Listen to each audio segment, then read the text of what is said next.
Amen. Vous savez, moi, c'est une grâce de témoigner. Amen. Parce que c'est le Seigneur qui me donne la force de témoigner. Amen. Vous savez, parfois on a honte de témoigner, mais moi, je rejette tout ça au nom de Jésus. Amen. Parfois, avant, dans le passé, il y a 27 ans, je suis chrétien. Dans les premiers 5-6 ans que je suivais, le Seigneur, combien de fois qu'ils m'ont appelé pour témoigner, je me cachais.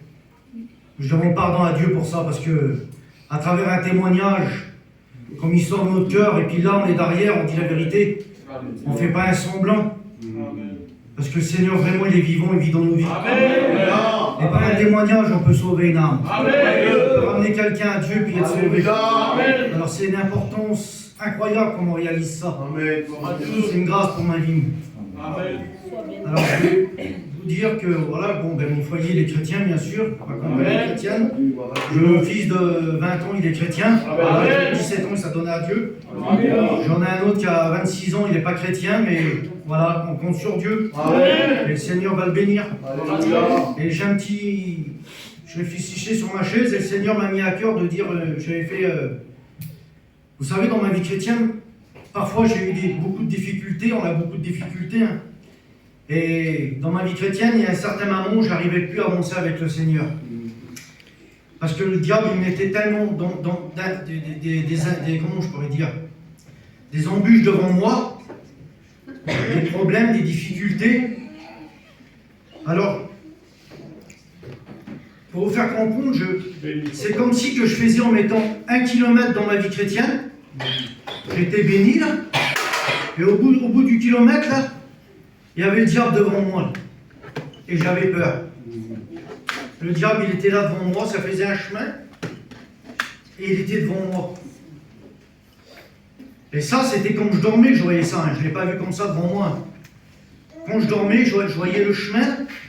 Je suis chrétien, je voyais les réunions, j'allais dans les réunions, et au bout du chemin 1 kilomètre, donc j'arrivais pas à un certain moment à dépasser le bout du chemin là-bas. Alors je grandissais un petit peu avec le Seigneur dans ma vie chrétienne, mais au bout il avait l'ennemi. Et là il était grand, et il y avait le chemin, il fallait que je passe. Et je ne pouvais pas de moi-même, impossible, j'avais trop peur de passer. Il y avait le diable là sur le côté, puis je ne pouvais pas passer le chemin. Alors Seigneur, je dis Seigneur, c'est quoi ça? Je dis fais-moi comprendre. Et on n'a pas, tu sais, j'ai pas un bon cerveau, je ne sais pas lire ni écrire. Mais j'ai tout compris, tout simplement qu'il fallait que je me mette à part et prier mon Dieu. Amen. Et je l'ai fait de tout mon cœur. Parfois là-bas chez moi, il y a des vignes derrière, je pars dans les vignes. Et pendant 1 heure, je parle au Seigneur. Et après, je me mets dans les vignes et puis je prie Dieu. Et un certain moment comme ça, j'ai fait. Et j'ai refait le rêve. Le Seigneur m'a refait faire voir ce rêve. Et là, il y avait le diable encore. Et je suis là dans le rêve. Et le Seigneur, il était là derrière moi. Amen. Gloire à Dieu. Quand je venais, le diable, l'ennemi, il était toujours là. Je ne pouvais pas passer. Et le Seigneur, il me dit, vas-y. Passe, je suis là avec toi, tu n'es pas seul. Et dès l'instant que j'ai approché à 5 mètres du diable, il est parti directement. Il est parti directement. Alors vous savez, un enfant de Dieu, quelle puissance qu'on a. On est là sur la terre, on est faible, mais le Seigneur il est dans nos vies. Même que le diable il est devant nous, on ne peut pas avoir peur, il faut chasser au nom de Jésus. Et si on est comme ça, moi j'ai remporté des victoires à cause de ça. J'ai passé le chemin. Et après, les portes du paradis sont ouvertes pour moi. J'ai fait un change, demandé à Dieu, j'ai fait un change aussi. Le Seigneur, je dis Seigneur, est-ce que mon nom est inscrit dans le livre de vie? Et là, on change le soir. Le Seigneur, il dit, puisque tu me demandes, il dit, on va voir si ton nom est inscrit dans le livre de vie. Et là, j'étais dans le paradis. Il y avait un ange comme ça, très grand. Et il dit, on va voir si ton nom est inscrit dans le livre de vie. Et il a rouvert le livre comme ça. Et il regardait comme ça sur moi et puis il dit oui, ton nom est inscrit dans le livre de vie.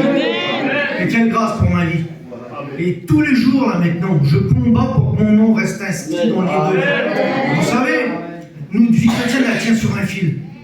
On peut se perdre dans le monde. Il y a tellement de choses, il y a tellement de portes de l'ennemi qui nous rouvrent. L'autre fois, il l'a prêché, le serviteur, ça. Il y avait tellement de portes. Mais toutes ces portes, au nom de Jésus, je veux que le Seigneur les ferme, les soude, et qu'il ouvre la porte du Seigneur du paradis pour aller vers lui, bordel. Alors donnez-vous au Seigneur, ceux qui n'est pas chrétien. Je suis dans la joie tous les jours, moi, même quand je passe dans les difficultés. J'ai 2 harnies, là, normalement, je dois tomber estropié. Regardez, j'ai un sourire, le Seigneur me bénit. Et puis voilà, je sais qu'il va me bénir. Si je passe par l'opération, il va guider le chirurgien et ça se passera bien. Que Dieu vous bénisse, Dieu vivant et puissant. Amen. Amen. Amen. Son nom soit béni.